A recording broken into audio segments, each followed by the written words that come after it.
여러분, 부활절 하면 뭐가 이렇게 떠오르세요? 어렸을 때부터 늘 부활절이 되면 부활절 달걀을 빠짐없이 부활절마다 받았던 기억이 있습니다. 그래서 부활절 그러면 먼저 떠오르는 이미지가 혹시 부활절 달걀이 아닐까, 뭐 그런 생각도 해봅니다. 중학교 다닐 때 그 부활절 연합 새벽 기도회가 있었어요. 주님께서 새벽에 부활하신 것은 아니지만 그 새벽에 이제 사람들이 찾아가서 부활하신 주님을 배우게 되니까 새벽에 모였었습니다. 그래서 학교 운동장 같은 곳에 각 교회들마다 모여서 부활절 새벽 기도회를 했던 기억이 있어요. 시간은 5시, 껌껌할 때, 아무것도 보이지 않는 그때, 또 지금 같은 계절이라고는 하지만 조금 쌀쌀했던 그런 기억도 있고요. 그래서 하나님 앞에 각 교회에서 모여서 부활절 예배를 드리고 새벽 기도를 드리고, 그리고는 그 운동장에서 다 같이 큰 소리로 예수 부활하셨다, 그리고는 크게 외쳐서 많은 사람들이 예수님의 부활하심을 좀 알았으면 좋겠다, 그런 마음으로 그렇게 했던 그 기억이 있습니다. 오늘 여러분, 부활절에 대한 이런저런 추억도 있고 이런저런 가지고 있는 이미지나 생각들이 있으실 거예요. 그러나 우리가 분명히 고백할 수 있는 것은 부활절은 죄와 사망의 권세를 이기시고 예수님께서 죽으신 지 3일 만에 부활하신 날이라고 하는 사실입니다. 오늘 이 사실을 빼놓고 부활절을 말하면 그 부활절은 부활절의 의미와 가치가 없어요. 여러분, 우리는 부활절이 아니라 할지라도 사실은 매주일마다 모여서 하나님 앞에 예배를 드리지 않습니까? 우리가 드리는 예배는 안식일 날 모이는 안식일 모임과는 달라요. 왜냐하면 안식일은 주일로부터 시작하는 일주일 중에 제일 마지막 날, 토요일 날이 안식일입니다. 그러나 우리가 지키는 이 주일은 예수님께서 부활하신 것을 기억하고 그날 모여서 많은 믿는 사람들이 하나님 앞에 예배를 드리기 시작한 것으로부터 부활주일 예배의 연장선상으로 매주일 예배가 진행되는 것이죠. 그러니까 여러분, 우리가 오늘 부활주일이 지나간다 할지라도 다음 주일날 드리는 그 예배도 무슨 예배가 되어야 되겠어요? 부활주일 예배가 되는 겁니다. 매주일마다 부활하신 주님을 기억하고 매주일마다 사실은 모여서 하나님 앞에 부활하신 예수님으로 인해서 기뻐하고 또 소망과 감격 속에서 드리는 예배, 매주일이 모여서 하나님 앞에 축제로 드리는 그런 예배, 그것이 바로 부활의 소망과 기쁨과 감격 속에서 오늘 부활절을 맞는 우리 모든 성도들, 특별히 우리 교회가 하나님 앞에 매주일 드려야 되는 그런 예배인 줄로 믿습니다. 오늘 여러분, 부활절을 맞아서 특별히 그냥 우리가 부활절 되면 부활절 계란 하나씩 받고 그리고 함께 식사하고 함께 오늘 부활절이래 이 강단 예쁘게 장식해 놓은 이런 강단 미화를 보면서 오늘 부활절이구나, 이 백합화를 보면서 그러고 지나가는 날이 아닌 이 부활절을 통하여서 다시 한번 우리가 부활하신 예수님을 만나야 되지요. 부활하실 때의 그때의 상황을 우리가 살펴보면서 그때의 모든 시간들 속에서 왜 제자들은 부활을 하신 주님을 알지 못하고 깨닫지 못하였는가, 또 우리는 어떤 마음으로 부활절을 보내야 되겠는가 라고 하는 것을 특별히 주의 주시는 말씀을 통하여서 생각해보고 또한 우리가 다시 한번 믿음으로 결단하는 귀한 시간이 되어지기를 주의 이름으로 축복합니다. 먼저 여러분, 우리가 부활절을 맞으면서 그때 부활하신 예수님이 부활하신 그 당시에 있었던 일들을 한번 생각해 봅니다. 첫 번째는 뭐냐 하면 함께 있지 않았다라고 하는 것입니다. 문삼석 시인이 쓴 그냥이라고 하는 동시가 있습니다. 그냥, 제목이 그냥이에요. 그 동시라고 하는 것은 아이들이 읽는 시입니다. 그래서 아이들 눈높이에서 한번 생각해 보세요. 시가 이렇게 되어 있습니다. 엄만 내가 왜 좋아? 그냥. 너는 내가 왜 좋아? 그냥. 이게 끝이에요. 시치고는 되게 짧죠. 그런데 여러분, 이 시를 보니까 대단히 많은 의미가 함축되어져 있어요. 엄만 내가 왜 좋아? 그냥. 너는 내가 왜 좋아? 그냥. 그 사이에는, 엄마와 그 자녀 그 사이에는 그냥이라고 하는 그 단어가 있지만, 사실은 그냥이라고 하는 그 단어 사이에 숨어져 있는 뜻은 바로 사랑이라고 하는 것이겠죠. 오늘 여러분, 우리가 주님을 사랑할 때에 주님과 끝까지 함께 하겠다고 우리는 결단하게 되어집니다. 오늘 사랑은 끝까지 함께하는 것이죠. 떠나지 않는 것이죠. 여러분, 지금은 그러지 않은 결혼식이 많이 있지만 우리가 전통적인 결혼식을 보면 주례하시는 주례께서 항상 신랑 신부에게 묻는 말이 있잖아요. 슬플 때나 기쁠 때나 좋을 때나 병들었을 때나 영원히 함께하기를 맹세하십니까? 아마 여러분 여기 앉아 계신 분들은 그 질문을 받고 그 질문에 예라고 대답하신 분들이 많이 있으실 거예요. 그렇습니다, 여러분. 우리는 기쁠 때나 슬플 때나 또 좋을 때나 병들었을 때나 늘 우리의 식구들과 함께 하기를 맹세하죠. 그것은 단지 의무감이 아닌 우리 안에 있는 사랑으로 말미암아서 그 일을 하기를 원하는 것입니다. 오늘 예수님께서 십자가에 달리셨을 때 제자들이 예수님과 함께 해야지 마땅했어요. 왜냐하면 그들은 예수님을 사랑한다고 얘기했기 때문에. 그런데 여러분, 실질적으로 어떤 일이 일어났어요? 예수님이 십자가에 달리셨을 때 제자들은 뿔뿔이 다 흩어지고 도망가고 말았습니다.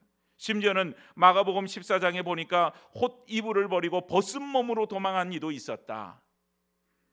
내가 어떤 일이 생겨도 다른 사람은 몰라도 나는 절대로 예수님을 배반하고 부인하지 않겠습니다. 베드로가 그렇게 말했지만 닭 울기 전에 베드로는 예수님을 3번이나 부인하였습니다. 베드로도 무덤에 계신 그 주님 옆에 있지 않았어요.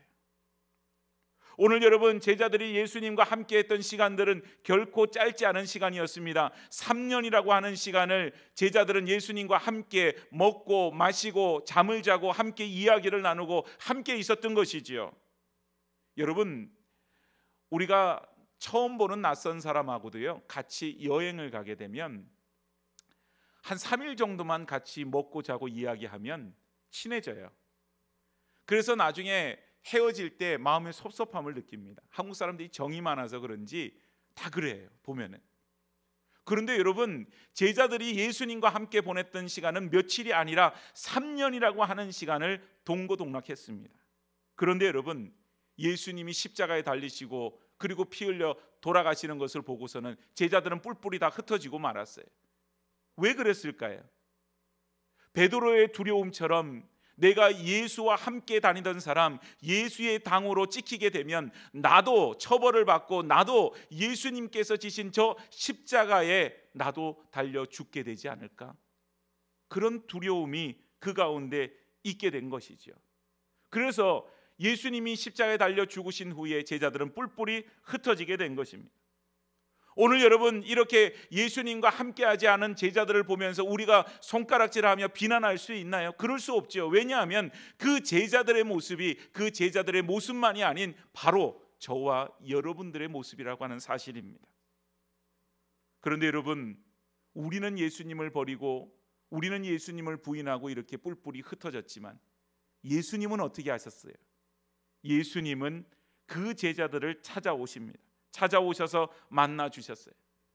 디베라 바닷가로 돌아간 베드로와 또 다른 제자에게 예수님이 찾아오셨습니다.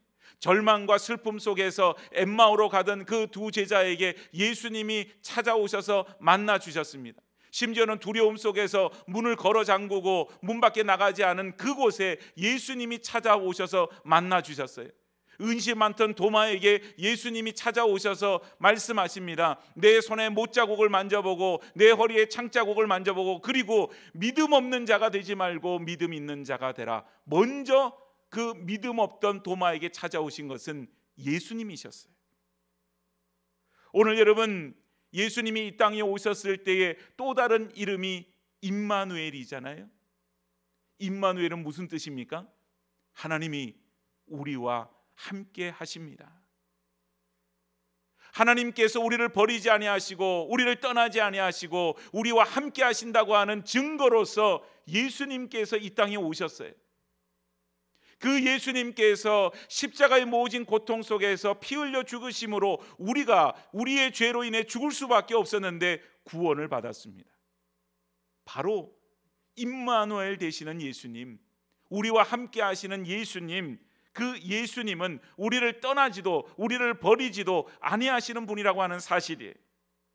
이사야 41장 9절과 10절 말씀을 보면 내가 땅끝에서부터 너를 붙들며 땅 모퉁이에서부터 너를 부르고 내게 이르기를 너는 나의 종이라 내가 너를 택하고 싫어하여 버리지 아니하였도다 하였노라. 두려워하지 말라 내가 너와 함께함이라 말씀하셨어요. 하나님이 우리를 택하셨는데 싫어하지도 않고 버리지도 않는다 말씀하시고 내가 너와 함께 함이니라 말씀하십니다. 사랑하는 여러분, 하나님은 이와 같이 우리를 어떤 경우에도 버리시지 않아요. 어떤 경우에도 떠나지 않아요. 그런데 여러분, 우리는 어떻습니까? 우리는 하나님을 심심치 않게 떠나고 하나님을 버리려고 하고 하나님을 부인하는 우리의 불신앙적인 모습이 우리 가운데 있지 않아요?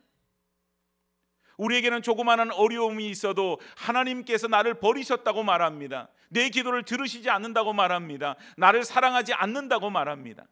그러나 여러분, 하나님은 한 번도 우리를 떠나신 적도 버리신 적도 우리를 사랑하지 않으신 적도 없으셨어요.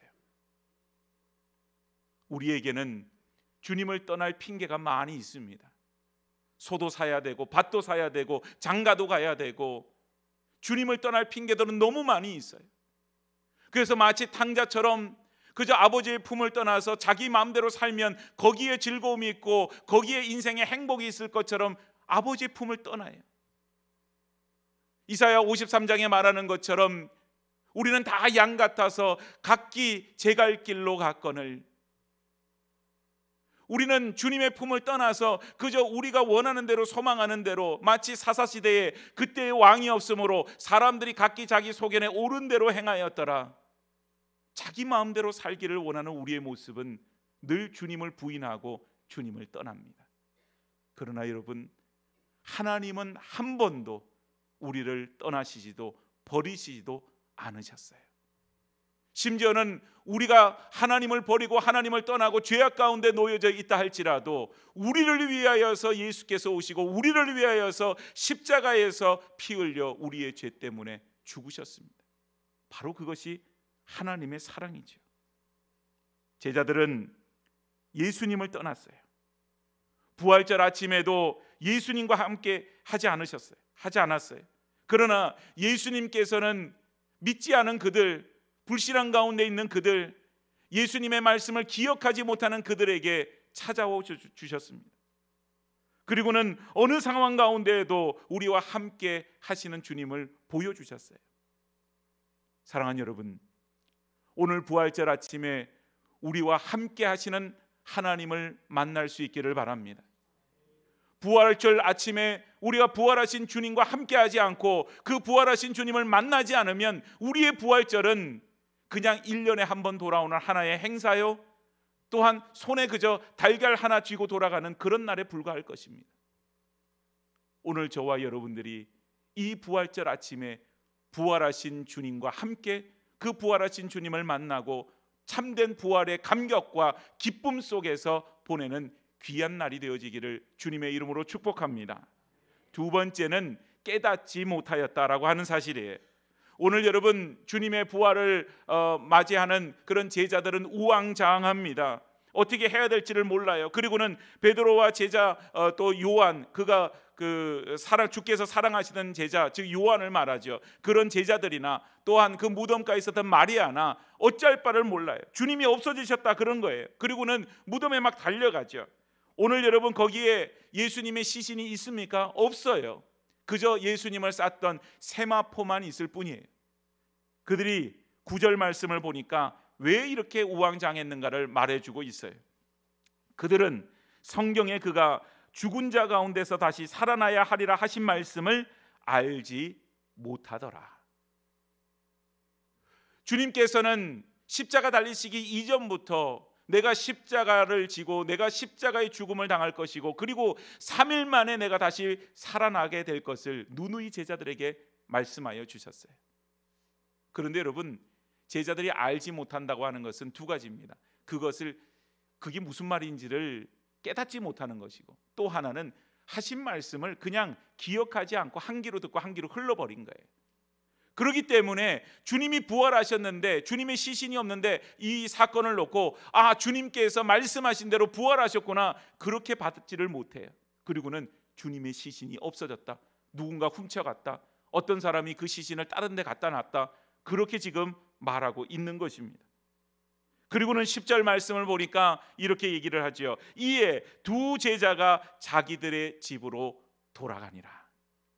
여러분, 예수님이 시신이 없어졌는데요, 지금 자기들 말로도. 그런데 뭘 어떻게 하지를 않아요. 뭘 찾으러 다니지도 않고 주님이 어디 계셨는지를 뭐 찾으려고 하지도 않고 그들은 자기의 집으로 돌아갔어요. 아마도 그런 마음이었을 거예요. 그 무덤가에서 지금 막 당황해서 그러고 있으면 예수님을 쫓아다니는 예수의 당으로 몰려서 잡혀가겠구나, 그런 마음일 수도 있고요. 또 한 가지는 예수님 없어지셨는데 뭐 빈 무덤 앞에서 있어봤자 뭔 소용이냐, 의미 없다, 그렇게 생각하고 집으로 돌아갔을 수도 있습니다. 아무튼 그 제자들은 집으로 돌아갔어요, 그냥. 그리고는 마리아만 혼자서 거기서 울고 있습니다. 마리아가 울고 있을 때 12절 말씀을 보면 흰옷 입은 두 천사가 예수의 시체 누웠던 곳에 하나는 머리편에 하나는 발편에 앉았더라. 보니까 거기에 두 천사가 있는데 한 천사는 머리편에 한 천사는 발편에 앉아 있었다고 하는 거예요. 그리고는 13절에 천사들이 이르되 여자여 어찌하여 우느냐, 이르되 사람들이 내 주님을 옮겨다가 어디 두었는지 내가 알지 못함이니이다. 지금 마리아는 예수님을 장사하고 싶은데, 장례를 치르고 싶은데 그 시신을 누군가 가져갔다고 생각하는 거죠. 그래서 그 시신이 어디에 있는지 알지 못해서 너무나도 예수님이 돌아가신 것도 마음이 아프고 슬픈데 그 시신조차 지금 없어졌으니 견딜 수 없는 슬픔 가운데 그냥 그 자리에서 울고 있는 거예요. 14절에 이 말을 하고 뒤를 돌이켜 예수께서 서 계신 것을 보았으나 예수이신 줄을 알지 못하더라. 여러분, 혹 길에 가다가 그냥 지나쳐서 이렇게 지나가는 사람이면 내가 이 사람을 언제 봤지? 그리고는 이 사람이 누구였더라? 잘 모를 수 있어요. 그런데 여러분, 마리아는 오랜 시간 동안 예수님을 봐왔던 사람입니다. 예수님을 보고 모를 수가 없는 거예요. 그런데 예수님인지 몰라요. 심지어는 15절 말씀을 보니까 그가 동산지기인 줄 알았다. 동산지기인 줄 알았다. 왜 이런 일이 생깁니까? 참 이상한 일이죠. 바로 이 예수님을 보지 못하고 예수님에 대해서 알지 못하는 이유는 한 가지 이유밖에 없어요. 마리아의 눈이, 제자들의 그 눈이 영적으로 어두워져 있다고 하는 사실입니다. 영적으로 어둡게 되면 여러분 어떤 일이 생기나요? 눈으로 보아도 보지 못하고 귀로 들어도 듣지 못하는 일이 생기는 거죠. 요즘 보니까 여러분 보이스피싱이라고 하는 그런 그 전화로 사기치는 사람들이 있잖아요. 그러니까 그런 사람들 보니까 옛날에는 어설펐는데 요즘은 속아 넘어가기에 딱 맞도록 그렇게 사람을 속여요. 그죠? 뭐 국정원이라고 속이고 경찰서라고 속이고 검찰이라고 속이고 그러면서 막 속이는 거예요. 그리고는 그 전화를 끊고서는 그 번호로 다시 전화해봐도 그 사람들이 또 받아서 경찰서라 그러고 검찰이라 그러고 얘기를 해요. 그러니까 사람들이 홀딱 넘어가죠.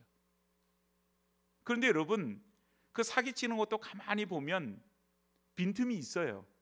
이거 사기구나, 딱 들어보면 빈틈이 있어요. 근데 사람들이 사기인 줄 잘 모르고 그 사기에 넘어갑니다. 많은 돈을 잃어버리기도 하고요, 많은 어려움을 당하기도 해요. 그리고 나서는 가슴을 치고 후회하죠. 내 눈에 뭐가 씌었는지, 내가 그런 어설픈 사기에 왜 넘어갔는지 몰라. 여러분, 우리의 어리석음이라고 하는 것은 상상을 초월합니다. 사람의 어리석음은. 그런데 여러분, 하물며 우리가 영적으로 눈이 어두우면 뻔히 보이는 것도 안 보이는 거예요. 그러니까 이단에 넘어가는 거죠. 그 말도 안 되는 논리에 어떻게 여러분 그 교주가 하나님처럼 구는데 하나님처럼도 아니에요. 온갖 악행을 저지르는 그런 사탄처럼 구는데 그 교주를 하나님이라고 생각하고 거기에 넘어가겠어요? 오늘 여러분, 우리는 영적으로 깨어 있어야만 합니다. 그래야만 하나님께서 보여주시는 것들에 대해서 볼 수 있어요. 오늘 여러분, 우리의 육신의 능력과 우리가 가지고 있는 지혜나 지식을 의지하고 살아가면 볼 수 있는 것을 못 봐요. 그러나 성령께서 우리 안에 계시기 때문에 우리는 성령의 은혜로 말미암아 깨닫게 되어지고 보게 되어지는 것입니다. 고린도전서 2장 10절에 보면 오직 하나님의 성령으로 이것을 우리에게 보이셨으니 성령은 모든 것 곧 하나님의 깊은 것까지도 통달하시느니라. 아멘. 성령으로 우리에게 보이신다. 우리 모든 믿는 사람에게는 우리 안에 성령님이 계세요. 그래서 말씀을 읽을 때도 성령님 깨닫게 해주세요. 내가 기도할 것을 뭘 어떻게 기도할지 모를 때도 성령이 우리를 위해서 말할 수 없는 탄식으로 친히 간구하시느니라. 그걸 믿고 성령님을 의지하고 기도하고 그렇게 하는 거죠. 성도들의 발걸음이 내 생각과 내 뜻이 아닌 성령님께서 내 안에 계셔서 내 삶을 이끄시고 인도하여 주심을 우리가 믿음으로 고백하며 살아가게 되는 것입니다. 사랑하는 여러분,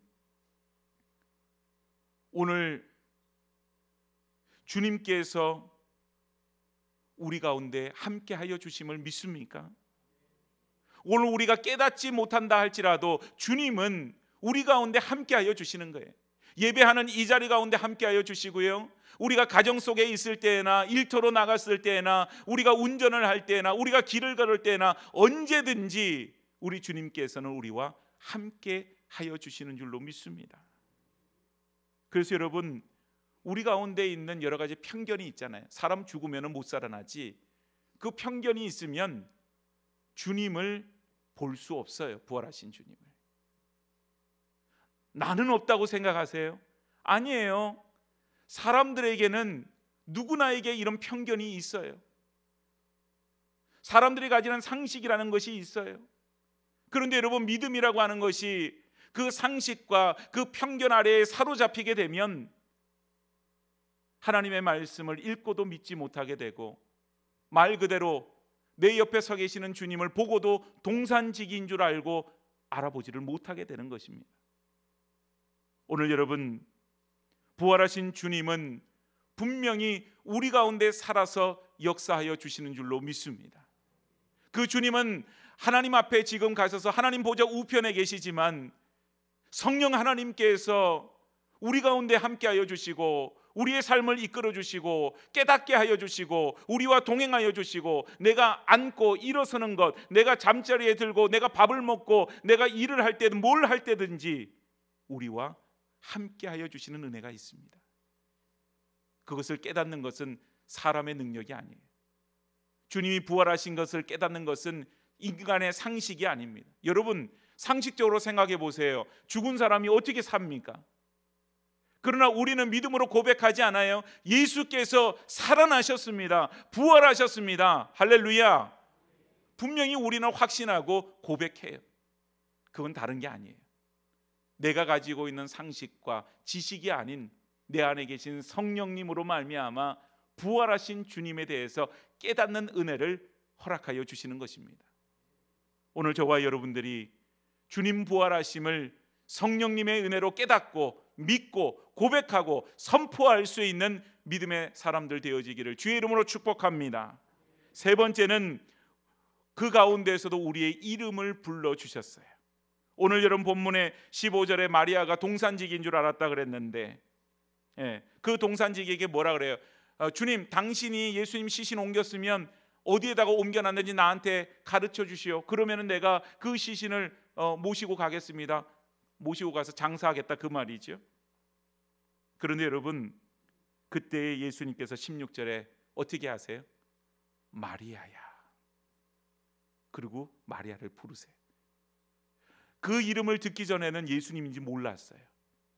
그런데 예수님이 마리아야 하는 순간 마리아가 어떻게 반응합니까? 라보니, 그게 무슨 말이에요? 선생님, 그런 뜻입니다.